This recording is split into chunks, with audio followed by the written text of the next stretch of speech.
trip, so Yes. you have to say the name of it. Nasi Goreng. And it looks like a fried rice.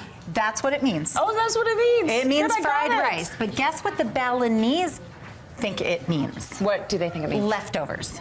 Oh, okay. Well, I like leftovers too. So Yeah, we're and good. so it's really cool actually because Nasi Goreng, they joke a little bit about it. The few chefs that I worked with there, Yeah. they kind of wink and nudge a little bit, and they say, yeah, when the tourists say, do you have a good Nasi Goreng? They say, oh yes, we do. Because it's basically leftovers. That's all it is. Okay. So here's what you're gonna do. Of course, it's a staple in Asia, rice. Yeah. Okay? First thing you need to know with any great fried rice is your rice has to be cold, room temperature. Why is that? You're gonna stabilize the starch. So never make a pot of rice, put it in a pot, it's gonna just get mushy. A lot of people complain about this and email me about that. Yeah. That's what you do. Make it the day before, make extra in another meal, put it in the fridge. That's the time you do your leftovers. Okay. All we're gonna toss in here is we're gonna toss in some regular old stuff that you might put in a regular fried rice, some Yeah. green onion. These are common ingredients in Thailand, Indonesia. This is shallots. Love Now, when I that. think shallots, I always think France.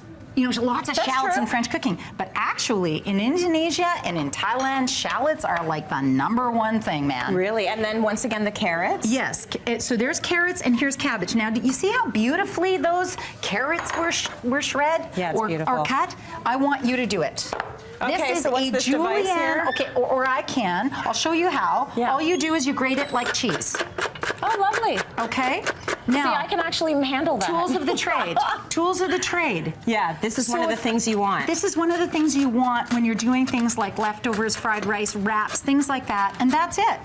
When you get to the end, well, normally, you're not in a pink jacket normally. You're gonna like, This is what give the they muscle expect of into me. it, I always right? deliver what they want. Okay, there we go. Then all you're going to do is you're going to put some spices in. Now, Yep. these are common spices for Nasi Goreng. This is cumin, 1 Okay. teaspoon of cumin, 1 teaspoon of coriander, Yum. half a teaspoon of curry. Now, Okay. you can use a Thai curry, you can use a regular curry, it doesn't matter. A little bit of garlic. A little bit of chilies, red Thai chilies. it's Give it a smelling stir. good. Isn't it already starting to smell amazing? And then this is a key ingredient, but we're going to take the vegetables now, and here's what we're gonna do. We're gonna Make some room. We're gonna make some room, and the reason is because we wanna fry an egg, okay?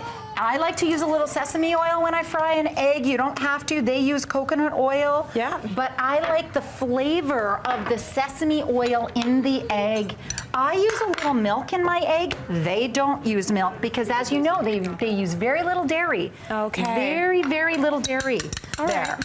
And so they use coconut milk is the key there, and anything from the ground. And there you go.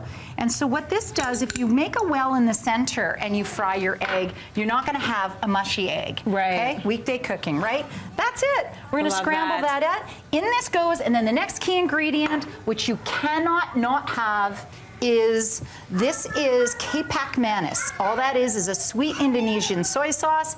If you can't get that at your local grocery store, a little bit of molasses, a little bit of brown sugar. We're gonna wait for that egg to scramble. Yeah, wait for it to scramble. That's In okay. We're not goes in a the rush. We rice. have the after right here, and you once again spread, the peanuts on it and what other toppings you want. Shallots, green onion, yummy. Lovely and easy. Leftovers, So easy, folks. leftovers. Love that. Since we're talking about food, for this week's City Line Reel Challenge, we want to know your favorite guilty pleasure food. Do you have one?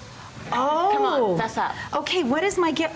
Oh, This shouldn't geez. take you so long. I know. I know Guilty mine. pleasure food. What is yours? Chocolate spread. Come on, chocolate spread. Like when I was pregnant with my first, I would buy a bag of croissants, Okay. like 6 croissants. Yeah, yeah. And chocolate spread, chocolate hazelnut spread. I have to That was every meal. I have to say, Oh, it was so good. I gained a few pounds. I think because my husband is the sweets guy. Yeah. And I'm the savory person. Yeah. You like I'm a steak? I'm more into the steak or a little leg of a little rack of lamb. A little okay, rack of that would be a lamb? guilty All right, well, pleasure. we wanna know what If your I could guilty do that for pleasure food breakfast, is. yeah. It could be whatever. Plate of fries, rack of lamb, jelly donut, that brand of chocolate bar you've loved since childhood. Post your pics and comments on your social media accounts. Don't forget to include the hashtag CityLineReel.